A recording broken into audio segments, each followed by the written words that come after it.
Welcome back to another episode of Code Red. I'm Ray Carr, and with me always is Fitz. Fitz, how are you today, my friend? I am doing well, my friend. I appreciate you saying that. Yeah, and let's do some updates. I think for our audience, our faithful audience, and growing every day on the Nancy Guthrie case. You and I both did some other media hits this week, so we owe it to our fans to come together and sort of synthesize what we've been saying there. And Savannah Guthrie released a new statement, I believe, on Instagram. The sheriff's department released a statement. Ray, where do you want to start? And I'll pick up from there. Well, Jim, I think, you know, we should focus less on the contents of the communications and focus more on what the offender's psychology and what the strategy of Savannah's public response was. What do you think about going there, Jim? Yeah, sure. I have no doubt that the FBI and probably the behavior unit, the BAU, was involved in helping her frame what she said. I'm not saying for any of the statements she's made, they've written a script for her and she's read it. I think it's done in conjunction with one another, even her family, perhaps. And she put these words out, which, were very moving and, seemingly very sincere, as everything she says, very sincere. But just like Ray, you and I have been talking to the offender, or possible offenders, plural, over the last few months. That's what she's trying to do too. I mean, she's asking for the public's help, but she's also going right to the abductor himself and trying to use certain words like the world can be a cruel place. I know you have tried to do things the right way. That makes sense, and try to appeal to the emotions, to the humanity within this person, and let's hope it works. And that's just part of it. So, but I'll just leave it with this and turn it over to you. I think also in so many words in that last statement on just a few days ago, on the 6-month anniversary of the abduction coming up on August 1st, um, she's basically saying two words: "You won." UWON, you won. You've gotten back to me. You've gotten back at me, at my family. I still think it's something personal here, one-sided, that this abductor feels slighted, chagrined, rejected, denied, something on the part of Savannah, and that's what this whole thing's about. Excuse me. Until I see other evidence, that's what I'm leaning towards, because nothing else about this abduction makes sense. So, in so many words, she's saying, "You won, but please just give us our mother's body back." Right? Jim, I agree with you. I think the target here was Savannah, not her mother.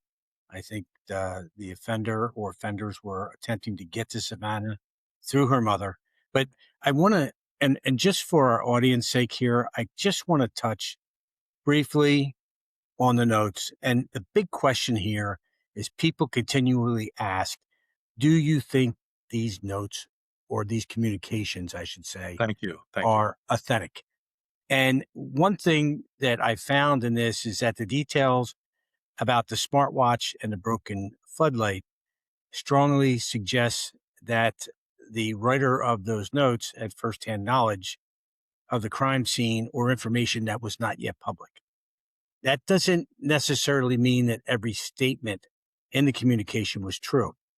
However, I found, and I know you would find too, Jim, as we worked hundreds of these cases, not kidnappings, but cases where there's been notes and other things where criminals often mix truthful information with deception to kind of establish their credibility. I think the investigators, the FBI, and local law enforcement, they're going to evaluate these notes or these communications based on forensic linguistics, the timing of them, metadata, the delivery method, how they were actually obtained, and evidence known only by the offender that we really don't know. But I believe that law enforcement and the FBI do know. Yeah, Ray, I'm teaching a course this week at Hofstra University, and I'm going over some of the cases involving forensic linguistics. And one of the cases was the Daniel Pearl kidnapping. of Yeah. January 2002. Now, to refresh everyone's memory, he was a Wall Street Journal reporter, and this is like 4 to 5 months after 9/11. He's in Pakistan doing his research on different militia groups, Al Qaeda, whatever, and he winds up getting kidnapped. And it was an ideological kidnapping. It wasn't for money. Uh, they in an email sent, they made four separate demands. The U.S. getting out of certain countries and certain political prisoners being freed, et cetera, et cetera. But with that email were four or I think five JPEG attachments, all pictures of Daniel Pearl with a gun to his head, handcuffed. They held a newspaper up to show the date. They probably didn't have to do that, but they still did, that it was current. He was still alive on a certain date. And this was sent to about several dozen different media outlets. I'm only bringing this case up because, these people weren't necessarily professional kidnappers for profit, but they know the basic rules of kidnapping is to make sure you can prove the person is alive, within the first few hours, first few days. And that's just why in this Nancy Guthrie case, we had none of that proof positive. I know we got to be careful. It's not just you. I slip sometimes. We say notes. Notes Yeah. is a connotation like there's a piece of paper left on the dresser in the house with these instructions. That never happened. And any emails or postings of some sort that were sent, they were never on paper, they were digital. It just seems it's so unclear what the abductor, did or has in mind or saw. And that's why I'm not even sure we talk about this watch on the floor and a light being out. I, I'm just not even sure that's valid. And that holds a whole lot of water. And I understand the press releases early on from the sheriff's department, FBI, they're still treating at least two of these communications, maybe one or two, as being legitimate. That's fine. They kind of have to say that, and they should say that, and they should investigate them accordingly. But if this was a kidnapping for any kind of profit, it was the abduction itself was handled fine. It was successful. Again, we can look at the video of the person with the mask and all the gear and the holster in front of his crotch, whatever, and you can criticize that. But hey, it was a success in terms of getting Nancy Guthrie out of there. But boy, if this was for profit or any kind of reward or benefit to the people, this was done so sloppily. And I still can't rule out, and I'm leaning towards all these communications that came in afterwards were by opportunists and not the actual abductor. So, but Savannah herself has no choice but to talk to this abductor. She's Mhm. not really mentioning the money. She said she did what she had to do. It's not clear what she did, but they're talking to the abductor in that regard and basically saying, you beat us, you won. Please just give us the coordinates or whatever of where our mother's body can be found. That's kind of all they're asking right now for the full closure. And let's hope this person has some level of humanity to them, that somehow, even in a very secretive form, they can get that information to the family. So I want to throw this out. And I have my own thoughts on this too, Jim, but I want to get your thoughts on this. Why do you believe the kidnappers sent a second communication saying that Nancy had already died? Why would they do that? Well, it doesn't make much sense if you are a kidnapper. Um, Correct. and again, I our audience may have heard me say this before. I've studied these cases over the years. The first real book I ever read was as a 10-year-old about the Charles Lindbergh baby kidnapping. That baby died within a half hour of the abduction and buried in a shallow grave on the Lindbergh property. But the kidnapper for the next 18 months acted like he was alive, and they kept trying to get money out of the Lindbergh family, which they did. And that was eventually traced. Bruno Hauptmann was arrested a few, 2 years later or so. But then, and then we have the Sidney Riso kidnapping in Newark, or I should say, northern New Jersey. He was the Exxon executive in 1992, kidnapped by a husband and wife team. He died within a few hours. They had to shoot him to get him in the back of their van from his front door of his house. And he wound up dying of a heart attack and I guess complications to the shooting. But they kept up the ruse that he was still alive, and they sent ID cards and driver's license in the mail. So Ray, I know your question was kind of simple, and my answer is a little more complex, but it really made no sense, and it just further that what this or these abductors did. Why say she's dead if they're still trying to get money? Act like she's alive. I know you could maybe get money for the body. The family may even be willing to pay that. I get it for closure purposes. But why not try to get the full amount, acting as she's still alive, and just send something from her? You don't even have a picture of her being alive or a video. Just send a lock of her hair or just something that says, you are the one that took this woman. And I just don't have those dots connecting at this point in time in my head, based on my experience of working these cases. And again, there aren't many kidnapping cases like this, but the ones of which I'm familiar over the years is just nothing about this makes sense in terms of a for-profit kidnapping, including saying she's dead. Jim, I kind of agree. I'm going to add to what you said. And I believe, like you do, that she died shortly after the abduction. I think they felt a little bit of pressure. I think they were trying to distance themselves, at least psychologically, and they wanted to portray it as accidental because there's some verbiage in the statements, and a couple statements they made. They said, we never intended this. It was heart related. We never understood how bad her physical condition was.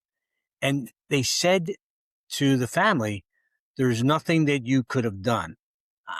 I just think what that does, that those are classic examples of neutralization on the part of the offender and moral disengagement. These guys are trying to distance themselves so hard from what actually happened, but they're never going to be able to do that. They're never going to be able to do that. Well, a couple things. You're saying these guys, we don't know it's more than one. I know. And that's okay. And I'm not ruling out more than one. I'm just saying we don't know that because we only have one person in the video, of course. And number two is everything you say, I agree with if it's a legitimate communication from the abductor. We don't know that it is. It could still be someone playing some kind of a awful game, or maybe they even feel they're somehow being, altruistic to the family. I don't even know if that's the right word, but somehow generous and saying, well, we're not really the abductors. I'm not, but I'll just put this out there. Look, she's gone and she's deceased. We didn't mean for it to happen. And all the words you just uttered, but that were in, at least reportedly, in some communication. We don't have our eyes on the actual communication. And I'll put this out right now. We can come back to some other points. I think at the 6-month anniversary, with this case not being any closer, as far as we know, to being resolved, and maybe they're doing DNA things and genealogical, familial stuff. That's all great. But I don't see this being an investigation being hurt by the authorities putting out these letters, these communications that we're referencing here. There's really nothing to lose at the 6-month point. And let's see, like in the Unabomber case, like in the Midwest bomber case I worked in 2002, and in a few other cases over the years, let's see if someone recognizes the writing style in these communications. And law enforcement can cut out like the last line or any code number or something like that, so we'll know how it's not, copycats coming in down the line. But I really would encourage at some point, 6-month opportunity may be the ideal time, but certainly in the near future, releasing one or more of these communications and letting the public look at them and saying, hey, I recognize this unusual spelling, this unusual, syntactic, framing of this particular sentence, and check this guy out. And it may still be imposters, but at least we can get the imposters identified and get them locked up and get them out of the picture, and then focus on what may have really happened in the case. Jim, you're the linguist here, and I have a great deal of respect for what you've done and what you continue to do. But when I look at some of these phrases that were in these notes that were released, they're extremely unusual to me. We did not fully grasp. She perished, buried in nature. Nothing you could have done. What criminals talk like that?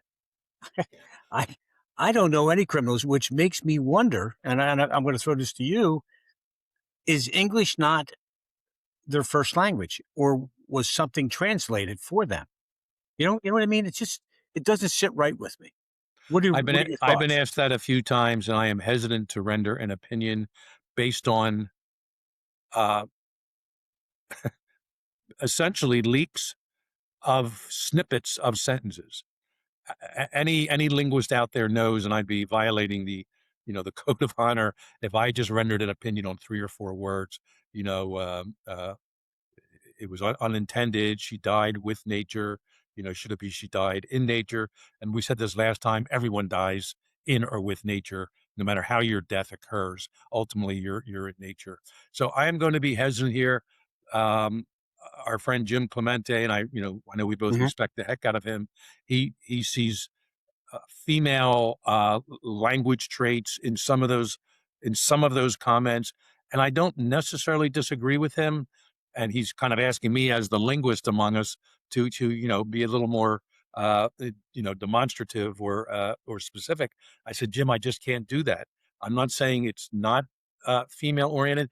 I even said it could be an effeminate male or a male who sort of identifies with female communication style. But again, these 3 word or 4 word snippets, it's just not enough to lock in on.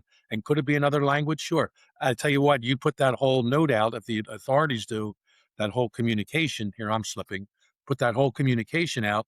Uh, an experienced linguist, and I'm one of them, and there are others out there, could look at it and pick up a lot of verbal and written language features that could suggest that. So they very well may have already been doing this. I have no indications.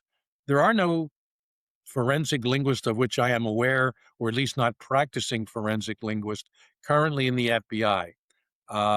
I know a few on the outside. As far as I know, they haven't been contacted. So maybe they're already working with forensic linguists. And I'm not saying a forensic linguist is going to solve this whole case and blow it wide open. They're going to. There's other. It rarely happens that way. Unabomber, that kind of was the only evidence we had to get the search warrant and make the arrest. But other cases, you always nowadays, ideally fingerprints, surveillance, video, and of course DNA. So, but I hope someone has looked at these communications. But man, put it out to the rest of the world, and let them determine if they recognize this writing style. It's helped solve cases and prevent future killings before, and maybe that's what we need here again too. Jim, let's take a quick look at Savannah's response publicly and the timing of it. A lot of questions. And I was asked these questions. Uh, do you think it was done in conjunction with the release of the communications? And I can't say yes, I can't say no, but the probability I think is up there. And they asked about the wording of her statement, and I said her response appeared to be consistent with the principles used in hostage negotiations. Now I know in some situations, and we've done a lot of tabletop exercises where both profilers and negotiators were in the same trailer trying to come up with information. Even in the Beltway sniper case, we had negotiators and profilers trying to figure out what the best way was to answer and to dissect some of the statements that actually came through. But I thought she did a nice job in acknowledging the receipt of those communications without escalating tensions. I don't think I don't think she escalated anything by making any additional threats. I don't think she challenged the offender. Um, I think it projected. I think she projected that she was trying to be cooperative while preserving the flexibility within the investigation itself by law enforcement. I don't think that the FBI necessarily wrote this statement. I think they had a hand in it. I don't think she would go out on her own and do this without first checking with law enforcement. But a public message in active investigations such as this are always coordinated closely with investigators. Or they should be. I agree. I agree. We don't know if she's a lone operator here at this point, but yeah, some of her language, I think, no doubt, you know, she's a smart woman Mhm.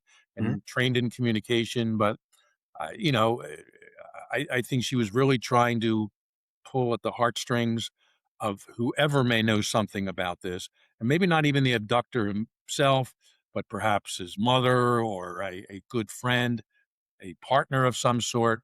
But she used very carefully worded terms like, "This is a nightmare that will not end for the family. They are in agony. They ache for her," meaning her mother Nancy. Um, and the world is a cruel and unforgiving place. I mean, that's true. All of us, could acknowledge that. It's almost like she's trying to extend to the abductor, whoever it is, that that person has their own set of problems too. And you have tried to do the right thing. She actually says that two times, Mhm. and there's always a way home. And I'm just kind of paraphrasing what she said. Of course, her full the context of what she said is out there. So she's trying to touch this person as a human being. She's speaking as a human being, and she's hoping there's some grace, some iota of humanity to this person, and or maybe a person adjacent to him who says, you know what, this is enough, and if nothing else, it's the intersection of, Fifth and Japip, or, out in the field, and here are the coordinates for GPS purposes. And that's where you'll find her. That would be a success right now, Yeah, probably as far as the Savannah Guthrie and her family is concerned, just getting Nancy's remains back. And like the sheriff, I'm not going to completely give up that Nancy is still out there, no, I despite what agree. some of these communications say, meaning alive. The odds get lesser every day now that we're at the 6 month point. And Mhm. sad case all around. She's trying. I have no doubt the FBI and sheriff's department are trying. They're kind of going at each other a little bit and questioning each other. But I'm hoping the worker bees, Ray, are still working together. We know how that is. Yep. The agents and then officers and investigators, they almost always get along in these type of cases. Sometimes it's the bosses where the egos kick in and cause problems. Yeah, I'm gonna go back to something you said, and another question I remember I received was, why release these communications now and then have a statement by Savannah at the same time? And I think it's important that our audience understand that investigators sometimes will withhold evidence for months before they strategically release it. I I think some of the reasons of why they might release it, or why they may have done what they've done now, Jim, and then you can add to this, is I think they're always looking to generate new leads, new information. I think it's important to keep it at the forefront of the public. And you said earlier that releasing some of these things may key on somebody recognizes the wording in the statements that may tie to someone else. I think it also applies a little bit of pressure if the offender is still following media coverage, which I'm sure they are. Every time something like this pops up, They are, yes. they are correct. Um, all I would say is, and I don't want people to think I'm contradicting myself here. I'm not sure. I'm not convinced at all that these communications are connected to the actual abduction. Nonetheless, it would be nice to identify who sent these communications, whether they were part of the kidnapping slash abduction or not, or they're fraudsters from the very beginning. Or even if they think whether they're trying to get money or they think they're doing the right thing by just making the family feel better that, well, she's passed and she's no longer with us and was not intended with nature, all that stuff. So the bottom line is whether these communications are associated with the actual abductor or these are fraudsters, I still think we should take this to the next level. And that is releasing to the public and trying to get eyes on these things in an attempt to determine who wrote them. And there's been cases broke before by exactly that means. And let's hope they're at least considering that, if not at the 6 month anniversary, at some point down the line. Another, and I'm going through questions that got hit on national media, but they said, what kind of offender would investigators be looking for? And you and I have said this before. We're kind of reiterate. It's not a profile, but it's a what we're looking at offender behavior here. And I believe that the offender or offenders had knowledge of Nancy's residence. They also were aware of Savannah's identity and her public profile. This thing was planned in advance, so there's a little bit of organization there. They understood cryptocurrency, at least superficially. I don't think they Maybe had a really good understanding. They, the abductor the and abductors the writers and the writers, may not be the same. correct. That is I would, correct. I agree with that. But I think they were comfortable communicating through written messages. That's really most we have to go on. And I think they also tried to rationalize the victim's death rather than celebrate it. So I don't this is not a profile, but I think it's something that investigators should look at and integrate with other things, forensic evidence they have, digital records, witness information, whatever else they have here, Jim, when you're looking at these things. yeah, and I'll say this: whoever wrote these communications, and we're not sure the exact count, and maybe one entity is linked to maybe two of them or so, and I think they said maybe two are linked, other ones came in separate. To the credit of the people who sent these communications, they've anonymized their whereabouts, because I think by this point that the generating phone or laptop, computer, whatever, would have been identified. So the people who sent these communications, they know how to protect themselves and keep themselves anonymous. I'm not sure the bumbling guy we saw at the door on the video, which, Ray, when you think about it, what are the odds of having this video of a crime, in action? I know we don't see him carrying Mrs. Guthrie out or dragging her out, but what a big break that was. I remember being on one media outlet in real time as we were watching these things. That's amazing. I'm not sure the bumbling guy who still managed successfully to get Mrs. Guthrie out of there and keep her body hidden, her hidden, and not be identified for now 6 months, is the same person who's clever enough to hide their computer whereabouts, their IRLs so well. No, you are a host, but their the address of their computer so well that the best crypto analyst in the world, not just crypto, but computer analysts in the FBI, they can't find this. They don't even know if it's domestic, as far as we know, Mhm. international, whatever. So again, the bumbling guy at the door, back and forth, putting flowers up to the camera lens, the holster in front, like I said, and then these people that are writing pretty clever emails or posts of some sort that can't be traced.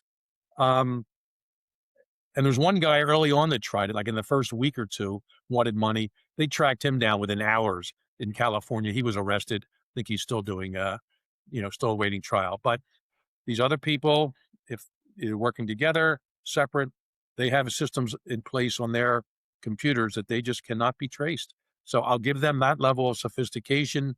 The language, if we actually had the language, we could do a lot more with it.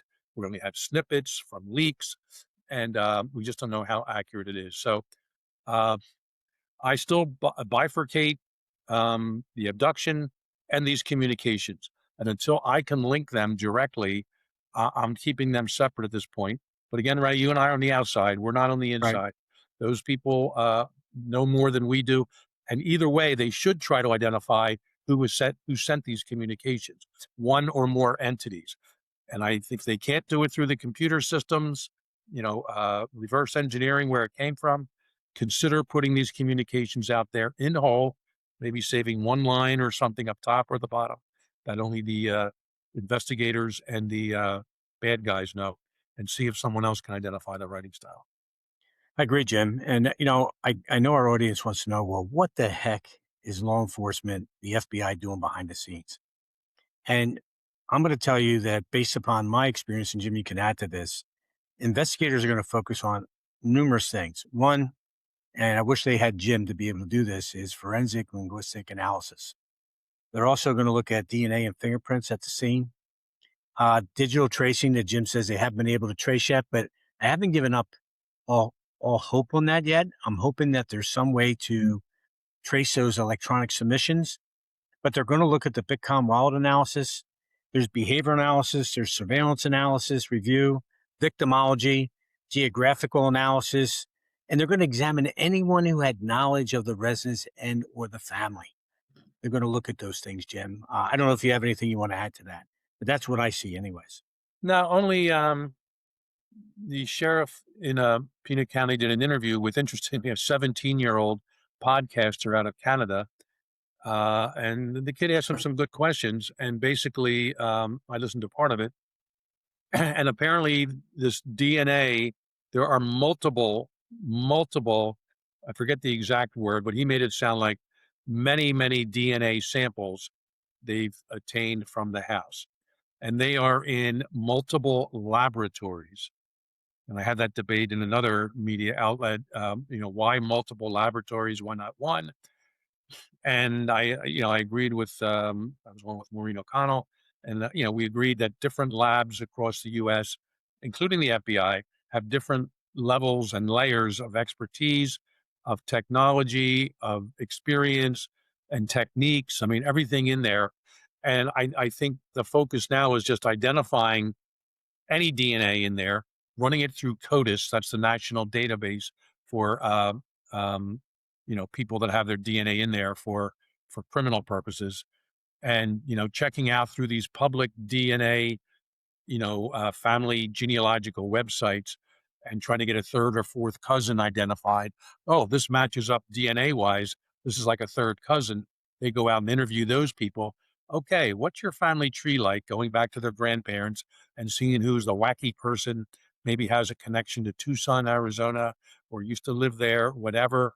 And he lives on his own. No one really talks to him, and he always watches the morning NBC News. They may know a little bit about him, and that's the kind of clue they would get, would bring this together. So let's hope that genealogical/familial DNA analysis is where the focus of this is right now. That does take a while. It's one thing developing the DNA from an exemplar on sheetrock or on a sofa. And again, 99% of the DNA found in the Nancy Guthrie home belongs there.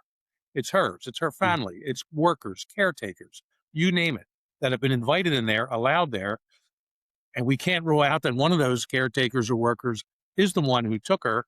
And that person could say, well, yeah, my DNA is there because I put a new light fixture in, a month before, whatever. So this is where it gets tricky. Then they have to do criminal histories of everyone. Mm-hmm. But I'm hoping they're looking at the emails of Savannah from going back 5 years, being a celebrity, an attractive woman, smart. She looks right into the camera. One thing with actors, when they get stalked, they're interacting with other people on screen. I learned a long time ago with these stalkers that they fall in love with the weather women and the news anchors because they look right into the camera, and these people get their imaginations and their fantasies going, oh, she's talking to me. You and I don't think that way. The vast majority, no one in our audience does, unless the abductor is listening, which we can't rule that out. But they see this woman looking at them in the camera. I've interviewed these guys. Well, I was convinced she was talking to me, and I was convinced she was in love with me. And I asked her for a picture, and she sent me, an 8x10 glossy. This is back in the day, signed, which of course they have thousands of them they send out, over the years, these celebrities. I have a feeling that's some sort of a ballpark where we are with this case here. And I'm just hoping that is also part of the focus of this investigation. Every single fan, email, letter, phone call Savannah got going back at least 5 years, and see where it goes from there. Jim, I'm going to kind of wrap this thing up. I'm going to give you what I think, to me, was the biggest behavioral shift with this new information that came out. And it was a transition from the confidence in the first communication to the justification in the second. We remember the first note, or the first communication, was controlling and transactional. They said, pay or she dies. The second is apologetic and explanatory. They said, we never intended this.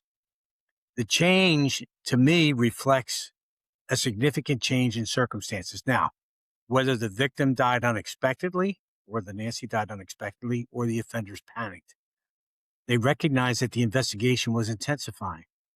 And while I really don't know which explanation is correct, I think the shift in behavior is significant and worth close scrutiny. The other thing is Savannah's Instagram response.